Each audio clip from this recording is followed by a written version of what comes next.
우리 루이스 볼컵 교리 강의 72번째입니다. 이제 뭐 거의 다 책을 마감해야 할 시간이 점점 다가오는 것 같습니다. 자, 오늘 우리 칭의 의인의 권세 세 번째를 한번 생각해 보겠습니다. 본문은 창세기 15장 4절로 6절 우리 같이 봉독하겠습니다. 여호와의 말씀이 그에게 임하여 가라사대 그는 그 사람은 너의 후사가 아니라 내 몸에서 날 자가 내 후사가 되리라 하시고 그를 이끌고 밖으로 나가 가라사대 하늘을 우러러 못 별을 셀 수 있나 보라. 또 그에게 이르시되 내 자손이 이와 같으리라.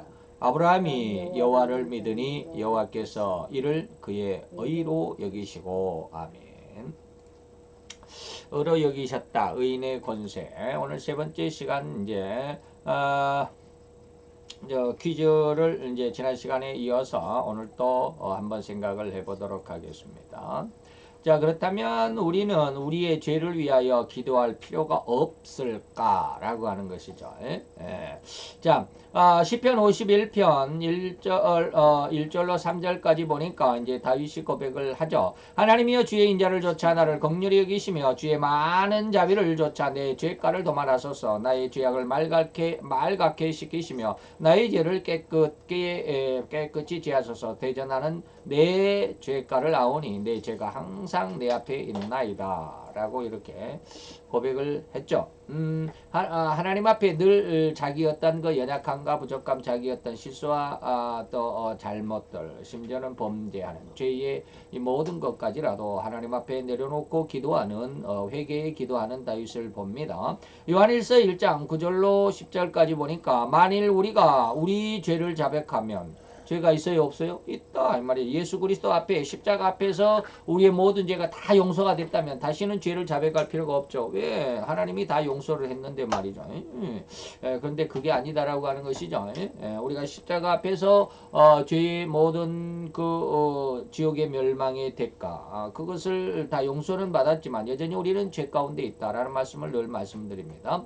우리가 죄를 자백하면 저는 여호와 하나님은 미쁘시고 의로우사 우리 죄를 용서해 주시고 사하신단 말에 용서한다는 한문입니다. 모든 불의에서 우리를 깨끗게 하실 것이다 라고 이렇게 말씀하시죠. 자, 여기서 성도의 회개는 두 번 있어야 한다라고 좀 다른 주장을 이미 잘 말씀드렸습니다. 곧 예수님의 십자가의 대속의 보혈로 인한 죄를 회개함이 그 첫 번째고 다음 두 번째는 바로 성령님 보혜사 성령님의 사역에 의해서 두 번째의 회개가 이루어지는데 죄에 대한 책망의 때가 바로 그것이다. 성령께서 오시면 너희를 죄에 대해서 책망하신다라는 그것이죠. 바로 그것이 두 번째의 회개가 있다. 두 번째 회개가 절대로 필요하다라고 하는 것을 증명한 것이다. 이죠. 라고 말씀을 드렸습니다. 그 첫 번째인 예수님의 십자가의 대속은 결코 죄인 된 상황에서 죄를 회개함으로 예수님의 백성이 되는 단 순간적인 상황의 구원이며 이는 결코 반복이 되는 것이 아니다라고 하는 것. 또한 하나님의 약속은 결코 변개함이 없을 것이라고 하는 것. 이를 필자 저는 늘 구원의 믿음이다 혹은 구원의 회개라고 지칭해서 말씀을 드렸죠. 그러나 예수님의 십자가의 대속의 은혜로 인한 회개는 먼저 죄인 된 자가 회개함으로 인해서 얻어지거나 십자가의 대속을 믿어지는 곧 먼저 회개함으로 주어지는 구원 혹은 은혜라고는 말할 수가 없다. 왜 없다고 그럴까요? 하나님이 나를 이끌어 가셨다. 내가 회개함으로 얻어지는 것이 하나님이 나를 그렇게 먼저 주셨다라고 하는 그런 내용이에요. 죄인이 회개함으로 구원을 얻는 것이 아니라 먼저 하나님께서 죄인을 용서하심으로 인해서 죄를 깨닫게 됐다. 무슨 말인지 이해가 되시죠? 그로 인해서 회개까지 이루어지게 된다는 사실을 감안하고 우리가 좀 조심하고 주지 꼭 알고 있어야 되겠다 이 말입니다. 자, 로마서 5장 8절입니다. 바로 이렇게 우리가 아직 죄인 되었을 때에 이 말이죠. 우리가 다 우리 죄를 다 회개하고 의로워서야 비로소 우리를 구원을 해주신 것이 아니라 우리가 여전히 죄인 되었을 때 죄의 가운데 있을 때에 그리스도께서 우리를 위하여 먼저 죽어주셨다라고 하는 것이죠. 그러나 이후 성부 또 혹은 성자 예수님께서 보내주신 보혜사 성령께서 역사하시는 3대 사역이라고 늘 여러분들에게 말씀드리는 것이 있죠. 요한 14장에서 16장까지의 긴 성경 속에서 성령의 사역에 의해서 바로 죄를 깨닫게 하실 때 반드시 성도는 죄를 위한 기도 즉 회개를 하는 그 시간, 그 기간이 때로는 기나긴 시간이 될 수도 있고, 그래서 이러한 어떤 사람에게는 짧고 어떤 사람에게는 기나긴 시간 동안 이러한 회개의 시간이 필요하고, 이때는 반드시 죄를 위해 기도해야만 하는 기간이라고 말할 수 있습니다. 단순히 죄만을 위해, 다시 말해 죄성을 위해서 이 말이죠. 그래서 요한복음 16장 7절로 9절까지 보니까 예수님께서 보혜사를 보내주시는데, 보혜사가 너에게로 내가 안 가면 보혜사가 오시지 않는데, 내가 가면, 내가 이제 부활을 했는데 하늘로 승천해 가면 내가 그를, 보혜사를 너에게 보내리니 그가 와서 죄에 대해서, 의에 대해서, 심판에 대해서 세상을 책망하시리라. 그런데 죄에 대하여라는 말의 의미가 뭐냐면, 저희가 나를 믿지 아니합니다. 이게 무슨 말일까? 좀 애매하죠. 죄는 죄에 대해서 책망을 하시는데, 그 죄가 무슨 죄다? 예수님께서 뭐래? 나를 믿지 아니합니다. 앞에 것과 연관을 시켜서 보면 좀 뭐가 이상하지 않습니까? 예수 십자가 앞에서 죄를 회개 용서함을 받고 구원함을 얻은 성도가 예수를 안 믿었다라는 거예요. 바로 그 믿지 않는 것을 예수님께서 죄라고 지칭을 하시고, 그 죄에 대한 책망을 하시겠다. 예수를 믿지 못하고 있는 그것에 대한 책망을 보혜사께서 하시겠다라고 하는 거예요. 그래서 다시 말하면 보혜사의 죄에 대한 책망을 안 받으면 예수에 대한 믿음이 정확하지 않다라는 뜻이에요. 이 말이 이해가 돼야 됩니다. 성령세 보혜사의 죄에 대한 책망을 받지 않으면 그가 알고 있는 예수, 그가 알고 있는, 그가 믿고 있는 성경의 말씀, 그가 믿고 있는 하나님에 대한 모든 그런 믿음과 그가 가지고 있다라고 하는 진리가 어떻게 보면 가짜라는 뜻이에요. 이해가 되겠죠? 굉장히 중요합니다. 예수님이 바로 이것을 죄라고 했기 때문에 그래요. 너희가 나를 믿지 아니하고 있다. 그걸 내가 책망하겠다. 그걸 보혜사를 통해서 너를 책망시키겠다. 그래서 보혜사에 의해서 죄를 책망을 받아야만 정확한 믿음으로 거듭나게 된다는 뜻이에요. 굉장히 중요한 말입니다.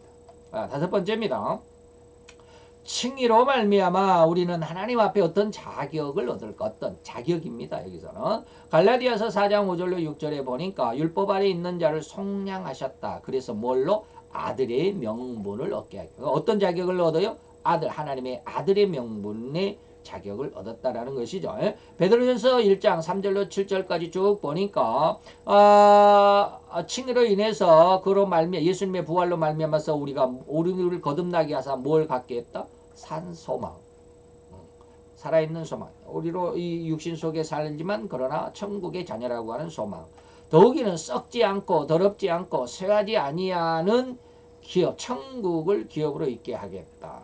쭉 내려가서 하나님 앞에 칭찬과 영광과 존귀함을 얻게 하려고 하는 일을 얻을 수 있는, 칭찬을 그리고 영광을 존귀를 얻을 수 있는 뭘 얻게 한다? 자격을 갖게 한다. 뭐가? 칭의가 그렇다라고 하는 것이죠.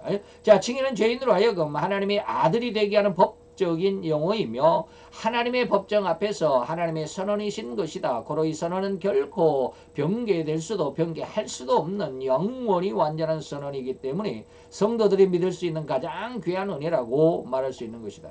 고로 하나님의 의로우신 그 부르심에 응답한 죄인은 이제 더 이상 죄인의 신분이 아니고 오직 하나님의 의로운 백성, 곧 그의 자녀됨이고 그 하나님의 백성이라는 신분을 얻게 된 것이죠. 더욱이 이제 하나님은 죄인을 불러 오직 의인이라고 하나님의 자녀라고 하는 명칭만을 부여한 것이 아니라 그 명칭에 엄청난 축복이 들어있다. 다시 말하면 뭘까요? 그 명칭, 하나님의 아들, 딸이라는 명칭 아래는 영원한 생명이 있다라는 것이죠. 영원한 생명의 삶을 약속하셨던 소망, 곧 다시 말하면 산소망이 포함된 것이다. 이 산소망의 실질적인 효능은 일시적인 것이 아니라 영원한 것이며, 또한 썩지 아니하는 것이고 결코 펴지지 않는 것이죠. 한간의 가십거리가 되는 그러한 지저분하고도 불의하고 멸시와 손가락질을 받을 만한 호리만큼의 허물도 없는 완전한 기업을 주시겠다라고 하는 약속. 이른바 하나님의 나라를 상속받는 상속인의 신분이 되는 것이죠. 이거 칭의 속에 들어있습니다. 그러기에 이러한 의미의 칭의에 대하여 우리는 온 세상과 온 인류들에게 칭찬과 영광과 존귀함을 얻게 될 것입니다. 지금은 별 볼 일 없는 것 같죠. 예. 지금은 저도 그 누구에게도 인정을 받지 인정을 받으려고 하는 것은 아니지만 인정을 받지 못하고 때로는 인정받지 못하는 것에 대해서 아쉬움도 있어요. 없지 않아 있더라고. 정말 하나님께서 팍 나를 하나님의 아들로 어떤 그 능력과 권능을 주셨다고 한다면 내가 유튜브를 시작하자마자 몇천 명씩 몰려고 그럴 것 같은데 안 그러더라고요. 예. 가끔가다 그런 목사님들 꼭 저 같은 생각을 하시는 분이 있어요. 다 교회를 개척하면 그냥 한꺼번에 그냥 몇백 명씩 교회에 등록하고 그냥 교회가 금방 부흥할 것 같고 그런데 안 그러더라고요. 안 그러더라는 거예요. 예. 마태오 5장 15절입니다. 사람이 등불을 켜서 말 아래, 말은 지난번에 말씀을 드렸죠. 큰 통, 한 대짜리가 10대가 되면 한 말이라고 그럽니다. 그래서 쉽게 말하면 바가지가 아니라 큰 대야. 바켓이라고 하는 큰 대야라고 말할 수 있겠죠. 예? 말 아래 두지 아니하고 그 큰 대야로 큰 그 바켓으로 그냥 촛불을 딱 덮어버리는 이것을 말 아래 둔다라고 하는 건데 그런데 하나님은 등불을 켜서 그렇게 말 아래 두지 아니하고 등경 위에 둔다. 높은 등경이라는 것은 이렇게 촛대 받침입니다. 예, 촛대 받침이에요. 등경이라고 하는 거. 그렇죠. 등경 위에 두나니 이러므로 집안의 모든 사람에게 비치게 하느니라. 더욱이 이렇던 인간 세상에서만의 영광이 아니라 오히려 하나님께서도 아들의 명분을 얻는 자들에게 이와 같은 명예와 영광과 존귀와 칭찬을 아끼지 아니하실 것은 결코 변기할 수 없는 사실인 것입니다. 오늘 너무 짧죠. 오늘 세 문제 우리가 다시 한번 지난 시간에도 세 문제를 보았는데 칭의에 대해서 우리가 다시 한번 생각해 봤습니다. 다음 시간에는 이제 또 계속해서 또 다른 칭의에 대한 문제를 생각해 볼 수 있게 될 것입니다. 우리 다 같이 기도합시다. 할렐루야. 주님 여호와여, 오늘도 주님에게 한 사랑과 은총을 감사드리나이다. 주의 영광 앞에 있는 이 시간 아버지 하나님, 우리가 하나님 앞에 하나님의 아들로 그리고 또한 딸로 인정을 받은 이후에 그리고 또 그 인정을 받음으로 인해서 우리에게 주어지는 하나님의 자격이라고 했던 그 축복이 무엇인지에 대해서도 상고하여 보았나이다. 아버지 하나님, 우리가 하나하나 그리고 또 그 작은 하나하나의 벽돌을 쌓는 것 같은 그 은혜 위에 하나님의 큰 믿음의 큰 성전이 지어져 가는 것인 줄 믿습니다. 아버지 하나님의 귀한 은혜와 은총이 우리 가운데 우리의 지혜와 지식과 존귀와 청명이 함께 하셔서 우리로 더욱 깨닫게 하시고 알게 하시고 기억나게 하셔서 하나님 앞에 온전하고 선하고 기뻐하실 만큼 귀한 믿음으로 성숙되어 왕궁이 되는 믿음이 되게 도와주옵소서. 예수 그리스도의 이름으로 감사와 기도드려 싸움나이다.